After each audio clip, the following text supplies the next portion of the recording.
Hey guys, welcome to Archetype 101. No strategies, no deck lists, simply a 101 on what the archetypes are and a quick top overview of the cards that are within them. So with the new set coming out, we have a bunch of new ones. I'm a little bit behind in terms of getting these ones out for this new set, but we're between pre-release and release, so I'm kind of in that window where I think I'm still good. So we're going to go over the big archetypes that are in the last multicolor set of the multicolor block. And today we're specifically talking about blue Red Invoker. And this is a really extra card heavy type of style where when you have an Invoker on board, you're going to be able to pay a way cheaper cost for all of your cards. And we're going to see that in a bit. So this is primarily a Universe 7 archetype. So like we know, it comes from DragonBall Super. And the previous Universe 7 archetypes were kind of rainbow decks. That's really what they were hinging on. They were using leaders that had Warriors of Universe 7, which allowed you to play Universe 7s without their specified costs. And that was really what those were going for. Now with this new strategy, it's way more extra card focused, and it's primarily blue-red. The way that this strategy pans out, you're actually going to find yourself having a really hard time straying away from having a heavy blue-red focus. It can be done. I think a third splash is possible, if not tight, but it's very difficult to do any more than that. And actually, this was hinted at with the Draft Box 4 SRs. You know, there's the UI Goku, which that's a blue Universe 7, and there's the Exploding Weakness Vegeta, which is a Universe 7 red Vegeta. So we kind of got hints that this was maybe where they were going at with Universe 7 next, and this is kind of that payoff. So when we look at the leader, there's been one leader. There's going to be another starter deck leader that comes out with it, but that one's more battle card centric and not specifically aimed at the Invoker archetype. So for this one, it's Son Goku. Shocker. You know, we're in a tournament power set. Universe 7's primary leader card is obviously going to be a Goku. So activate battle. You get to pitch an extra card from your hand. There you can optionally take a card from your life, add it to your hand, and then draw a card, and then your leader's 15k for the turn. So this is pretty effective as you're always going to get that 5k boost on any attacks and defensively, which is pretty key. Taking the life is optional, but on burst leaders, having the ability to self-harm yourself on the leader itself is key. It's a very powerful thing to be able to do, and it saves you up slots in your deck for self-awakeners that you probably don't want to add into right now. As we've seen with this burst leader meta, self-awakeners have been kind of slacking. We haven't had a ton around, so this is one of those abilities where it really helps out with that. Surge, he's a blue-red leader, so typical. We're going to put a blue and a red card under him. Could be multicolor, doesn't matter. And then you're going to untap one energy and draw 3 cards. On his awakened side, he has activate main or battle. Great, we've been seeing this on the Surge leaders. That kind of flexibility is super good. So if you have Universe 7 on board, you draw a card, and then you get to look at your opponent's hand and rip out any extra card or any battle card that's 35k or less. Effectively meaning you can take everything except of what I think it's ultimates that are basically 40k or higher in this game.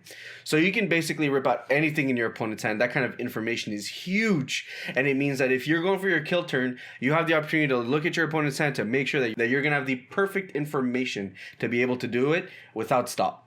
His second ability is actually pretty good if you're going for the long game. If you're going for the defensive, if you're trying to make sure that you can out-advantage your opponent, you get to take 3 multicolor extra cards from your drop, so it doesn't have to be blue-red. And this is where that splash opportunity, maybe with Frost Deadly Poison, can be quite useful. You're able to go in there, get 3 of them, put them in your hand. And it's not like Kefla, where it's at the end of the turn, you get them right away, which actually can set up numerous plays, whether it be defensively or to go for the combo kill. And we're going to see that within a second.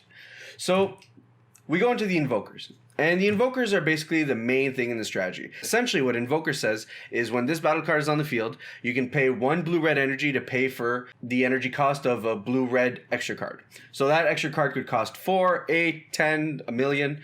Doesn't matter. You pay 1 blue-red as long as this card's on the field, and you get to pay that cost. That's it. We have 3 main Invokers. The first one being up here is Frieza. And when he comes in, he lets you search for an extra card, put it into your hand, and then the rest go back to your deck. No protection though, and that's what's really tough about Invoker is that your whole strategy relies on actually making sure you have an Invoker on board so that you don't have a bunch of dead extra cards in hand. And while this rare Frieza is not bad, and it does the job if you need extra ones, what you're primarily going to be leaning on is Super Saiyan Blue Vegeta Inspired Technique. So he's very basic, but basics are good. They're important. He has Deflect, Barrier, Invoker. That's it. And obviously energy exhaust because he's a multicolor, but we already knew that. Now, this isn't a catch-all. In set 9, we've seen a bunch of cards that are able to actually hit barrier cards. So it makes it a little bit tougher. But the reality is your opponent is going to have to commit to trying to kill it or have to tech it in. And main board, they probably won't have that many answers to it right away, which means you put yourself in a really good position to be able to then just take over the game with the enormous amount of advantage you're going to be able to pull by paying only 1 energy for these very powerful extra cards. So he does the job very well. You should really max out on 4 of the Vegetas before you do anything with this Frieza. I personally opt not to, but those are discussions to have in deck list. And then our last Invoker is Ultra Instinct Son Goku, Energy Explosion. And this one's pretty insane. So he has Invoker flat out, that's cool. No protection, he comes out for 6, 5 of which is specific energy, which is pretty nutty. So like, why is he that good? Well, when he comes in, you get to pitch 3 of your energy back to your drop, and then you can charge 3 energy from any card in your drop, ignoring energy exhaust. Then he has a pseudo permanent where anytime any of your cards are going to deal a damage to your opponent, it deals an additional damage to that. So if you swing for double strike, it's triple strike. You swing for triple strike, it's quad strike. If you have a way to burn your opponent, instead of doing 1 burn damage, you're doing burn damage. And this is on any of your cards, which is actually super flexible, especially when you consider these a 35k body. But that by itself, it's good, but it's not busted. But it has some nuances to it, right? Because he comes in for 6, but he's effectively coming in for 3 because you get a refreshment of 3 energy of your choice. To that end, you're also feeding your drop, which your leader can fetch whichever extra cards you might have charged early in the game to now be able to use late game. And that's really powerful. So now not only are you live for Invoker because now you have the energy standing up, but now you're getting additional value by being able to deal additional damage to your opponent. But still not crazy, especially for the fact that we're paying for 6. We're in such a counterplay heavy meta. Where is the real usage in this going to be seen? And that's where we go into the payoffs. So when we're going through here, we're going to be seeing things like removal. Emperor's Death Beam is one of those barrier removals that's just full in set 9. Everyone gets one. This one, you're going to be able to pay 1, however, instead of the 3 that every deck is going to play. It's an activate main or activate battle. That's super powerful because it gives you the versatility of if your opponent is going to try and kill you right there and then and he drops his entire hand, leader, I'm going to go fetch it from my drop right now, kill your thing, no problem. So this hits pretty much anything, and if not, at best, it's a 1 cost 30k combo. And then activate main, you're going to be able to send this from your drop to your warp to be able to look at the top card of your deck. And if that card's a multicolor extra card, you get to put it in your hand. And that's where card advantage within this archetype really comes in. You're going to be pitching your extra cards a lot, but effectively, not only you're replacing themselves when you're attacking with the leader, you pitch 1 and you redraw 1, but if you know what's on top of your deck, or you just have such a critical massive blue-red, you're just constantly going to be able to flip those from drop to warp to be able to draw a bunch more cards. And a lot of these blue-red extra cards have them, like Royal Condemnation here. There's another one. They don't all do, so I'd be careful with that, but a lot of them do. Royal Condemnation is effectively a preemptive strike, but on 8 drops. So it doesn't hit everything, and I'd seriously be careful with that, because if you're banking on not dying because you have Royal Condemnation up, there's a lot of cards that cost like 10 energy that come in for cheaper. Those I would watch out for. And I obviously don't mean, reduce the energy cost of this thing in your hand by 5. That obviously actually falls into that. I'm more so specific to Overwhelm cards or Successor cards. Those are the cards that you want to be careful for. But super powerful, 8 costs or less, go right to drop, and then has the same activate main, be able to draw on top of your deck if it's an extra card. Finally, Catastrophic Blow. And this is the combo card I was talking about when I was talking about Energy Explosive just a moment ago. This one says, if you don't have a board, or you have a Universe 7 Son Goku on board, burn your opponent for 1. Okay, hold up. So now if we look at the 6 drop we were looking at before, we deal 2 damage. And we get 3 energy back, and we get to play this for 1. So effectively, if you have 3 Catastrophic Blows in your hand, you're guaranteed, saying that your Explosive Goku doesn't actually get killed off or, negated skills or whatever. Assuming all that's good and you have that Invoker card on board, you're dealing 4 guaranteed damage to your opponent right there and then. And I think a lot of games are going to close out by Catastrophic Blow just because a lot of decks don't have, there's almost no interaction. Either you deal with the Explosive Goku or you're going to get burned out to a certain amount. And that's insanely powerful. Again, activate main, pitch it, look at the top of your deck, draw. So there's a lot of this drop area synergy that happens with this, and later on with the support cards we see that some things benefit from the fact that you have extra cards in drop. Then we have just some more defensive options. We're in this together is essentially a board wipe for 25Ks or less, which you can actually get back from your drop by just paying a red on your activate main. Really good. It doesn't have the same versatility as Exploiting Weakness Vegeta, being the fact that it's only an activate main, but you also have to remember that you're only paying 1, which is really good. And then we got Instinctive Reprisal. This is essentially, is that all you got? But instead of having to pitch a card, it costs 1 more. You're hitting 2 cards for 10k instead of 15, but it's the same idea, right? If you're playing against anything that's trying to aggro you out, it's a good card to just try to mitigate that. Not much to say there. And then finally we have Tyranny's Cost, and that's just a draw 2, on top of the fact that if your opponent has more than 10 cards in their hand, they're going to have to neg up till 10. This is pretty flexible, and it's actually a good in-archetype card that would replace the Kid Goku Ape we're seeing in every deck now. And I can't blame them. I think Kid Goku Ape is amazing. This one gives you an extra card, so there's some more synergy with your deck there. There's the extra bonus payoff that if your game's going really long, your opponent's going to have to pitch cards because of it. And there's the fact that you also get to pay it for 1 if you have an Invoker on board. So that makes it really good of a card draw. I don't know if I would max out on it, but a very good card to keep in mind nonetheless, to keep you staying in the game. So then we have the support.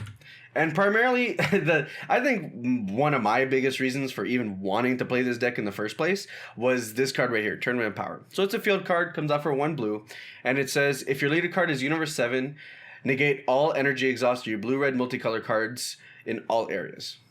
Yo, that's really good. Just that by itself means that we don't have to run check lands, which means we are very much playing a full power deck outside of the fact that we need to add these. And even for just that, it might have been good enough. But even then, we have an activate main, so you're going to be able to do this every turn. You can set the card to rest mode, and then look at the top 3 cards of your deck, and you can put them on the top or bottom any way you want. So if any of you guys know Magic, that's essentially scry 3 every turn at no cost. That's how you're going to know what card's on top of your deck, so that you can send the extra cards from your drop to your warp to be able to draw with them. 3 cards deep, it gives you perfect knowledge of what's to come. You can ship whatever you don't want. You can set up your draws. It is super powerful. Now, it's not card advantage, mind you, but it's card quality, and really good ones at that. It means that you effectively are digging 3 deep every single time you want to draw a card if you want a very specific answer at a minimum. So it helps out a lot. It's extremely powerful, and honestly, one of the biggest things is making sure you have this on board, because it just sets up so much of the archetype. The fact that the energy comes in unrested is super key for this strategy. To that end, we have a couple of support cards that support the support card, which goes fetch them. So Krillin is the all-arounder for the archetype. He can find the top 7 for Tournament Power Arena, and if you don't find that, you can take an extra card, or you can take We Are Universe 7, which is essentially an extra card that lets you fetch a Universe 7 from your deck or the drop area. And then if you really want Arena, and this is the one that people have started to lean more to because they realize how important it is to have on board, you get Whis, which just straight up search your deck, put in a Tournament Power Arena from your deck to your hand, and shuffle your deck. Pretty good on its own. I don't like having to run cards like these, but honestly, if you don't see Tournament of Power, it's really tough, or you're behind. It just makes it for the situation that is really awkward. So you want to make sure that you're seeing Tournament of Power Arena. You run either number of those 2, whether it's Krillin or whether it's Whis, to make sure that you see it. And with that, you also get the benefit of looking through your deck, which, has some added qualities that you have knowledge of what's in your life. Always a bonus. And then we have Beerus Divine Obliterator. So I know I'm kind of blocking the card text here, so I'll just tell you what it does. So Beerus is a multicolor super combo, and that's what's one of the big new things for this set. It is incredibly powerful because it's 0-10k right off the bat, and because it counts for both color, it sets up Arrival really well. Now in this archetype, you probably don't have that much Arrival anyways, but the fact that every multicolor gets that from this set, it makes it really powerful. I would make sure you have a playset of all of them, because their abilities aren't even tied to life, and they can go in so many different archetypes. Beerus specifically says that if you combo with it on your opponent's turn, so you can only use it defensively, but that's fine. We have a bunch of defensive extra cards. It says you untap one of your blue-red energy. Awesome. He's essentially a reverse unyielding Trunks. Fantastic. And we can charge it, worst comes to worst, to pay off for our invoked spells. Very key card. The deck needs to run a number of these if you want to, because energy untapping and making sure you can do multiple invoke plays to stop your opponent is super important to the archetype. We have Ultra Instinct Son Goku, Battle Mastery. This is basically Draft Shaft, but he searches your deck top 3, looks for an extra card. And then a lot of cards from this set actually say if this card is removed from his skill, you get to do something. For Son Goku, if he gets removed from the battle area by his skill, you get to go get a multicolor extra card from your drop, put it to your hand. Pretty decent. Obviously, I don't think any top tier decks are going to be running this, but hey, it's a card that exists in support. Then we have We Are Universe 7, a very powerful search card. You get to look through your deck for a Universe 7 that costs 4 or less, or otherwise you get to take any Universe 7 from your drop area, add it to your hand. Super powerful. It means you get to recycle your powerful plays. Any of your big bomb cards that you got rid of early on, you can go fetch them again. If we're talking about older archetypes, this also gets a couple of extra cards. Very key. Very good card if you're in that type of version of the deck where you're playing a bit less combo and more reliant on battle cards, which we do see there's a side to in the strategy. Majin Buu, Innocent Trickster. He's essentially a free negate. If he's on board, when your opponent attacks, you can send him to your drop to negate the attack. Having a negate that's not on a counter is actually pretty interesting. It means it plays around, counters specifically, and it's, while I don't know if people will play a ton, it's that kind of flexibility means that there might be some meta relevance at some point. And if you have Red Energy, if he gets removed by a skill, you get to draw 2 cards. So decent all around, nothing crazy, but for an uncommon, it's pretty good. Then we have the drop area synergy. So there's a lot of drop area synergy within the archetype if you're looking to play battle card heavy version of the deck. To that end, we're specifically looking at SS Vegeta, which is a counter negate that plays himself and he's cheaper if you have a bunch of extra cards on the field. Or Tien, where if you pitch extra cards from your hand, you get to play him for free. Or Android 17, where if you pitch 2, you get to play him, both of which do different things. Tien gets to give something minus 20k ignoring barrier, or Android 17 gives you advantage if he gets removed by a skill later on. Additionally, we have blue one, so Android 18. So when you combo with her, you can pitch an extra card to essentially make her an 11k combo. Or Piccolo, he's just cheaper if you have extra cards in your drop. This battle card centric version of the deck, I think, is clunky. I don't think the archetype wants to be playing all that many battle cards, essentially because a lot of your draw is tied to actually making sure you have extra cards in your hand and kind of set up on your deck. The starter deck version of the Universe 7 archetype leans more on this. The leader gives your battle cards a boost every time he attacks, and he's got a bit more synergy with stuff being in the drop area. So while I don't think this archetype is busted, these are cards that exist, and if you want to take that strategy to a bit more of a battle card centric, you definitely can with this kind of support. And then we have the secret rare. The more we're getting into sets, the more they're adding secret rares. We used to have 1%, now we have 3%. Who knows when it's going to be 10, 12, 13. But we have, if you can tell from the title right there, Victory Strike 2. And that's my little abbreviation. That's what I want to do. So if people are talking about, this Victory Strike card, it's going to be VS2. I'm giving that the title. And he works differently than the original Victory Strike.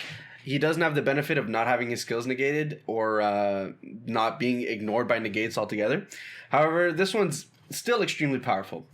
He's got Victory Strike, he's blue-red, obviously ultimate, and his activate main, you pay him for 5, and if you have 5 or more red-blue multi-card cards in your drop area, don't forget that. I forgot it the first time I played this card.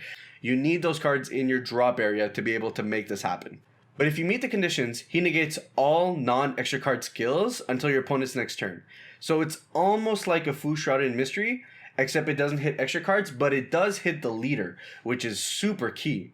And then once that happens, you play the card. Now mind you, because of the way counter windows work, you can still Champa this card, you can still, deadly poison this card. It's not infallible, and there are ways to get rid of it.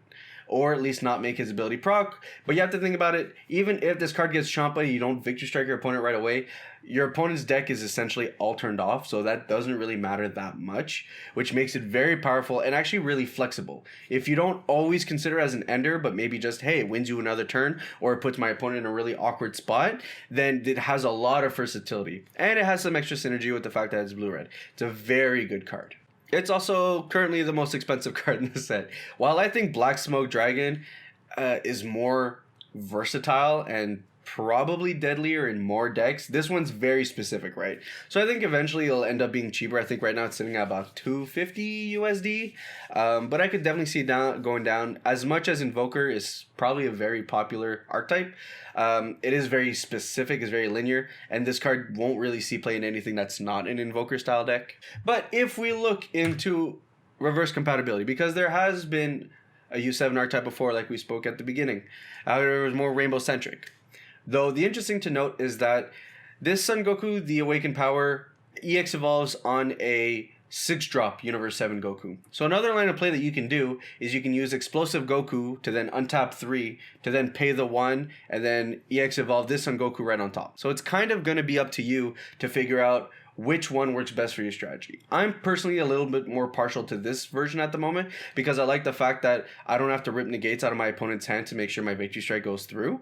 I just have to make sure that they don't really have a counterplay, which if your deck is running Broly, Crown of Retribution, or you have the leader ability to still Thoughtseize your opponent, you can probably get in there, and I like having that extra bit of security if I couldn't go for the burn play or if I couldn't just grind out my opponent. Additionally, Universe 7 Rep. There are a ton of Universe 7 cards. It's one of the more popular previous Tournament Power archetypes. And while I do think splashing is difficult, it is something you can do, or at least something you can consider. There's not too much synergy in between the two, but it's important to note that those cards exist. And then finally, we have Combination Attack. Combination Attack exists. I think it was the only blue-red extra card that existed before all the new stuff came out. I haven't liked Combination Attack recently. But hey, if the meta calls for removing 5 drops or less for 2 energy, it gives you an extra card to play with that you can actually play early in the deck. It's something to consider. It's valuable to have in case the meta shifts in a way where it becomes really useful. I just don't think we're there at the moment, especially with the fact that anything you want to hit has some form of protection, be it in barrier or indestructible or something like that. So that pretty much wraps up Blue-Red Invoker. This is going to be my archetype to start out with in the set. If previous set was Baby, Blue-Red Invoker is mine for this one. While I do still think it's clunky, I really like the control aspect of it. It feels like a combo deck, which I really love combo decks. If I loved Baby before, and I still stand that Baby is more of a combo deck than it is an aggro deck, then this one for me is definitely going to be my pick, and I think it's going to be a lot of fun. If you want deck lists, I think Eggman made one, so the little eye icon will pop up just about now. Go check out his deck lists, as usual. We'll try and sync up with when he does these to make sure you guys actually have a deck list you can look at if you like the archetype. And let me know what you think below. Is this something you're going to be playing? How do you feel about relying on like a little tiny 3-drop to not essentially turn off a majority of your deck? I have a bit of anxiety around it, but I think I'm getting over it. But I'd love to hear what you think, and I'll see you guys tomorrow when we go through the other archetypes of Set 9 for the rest of the week. Thanks for joining us, and I'll see you on the next one. Ciao!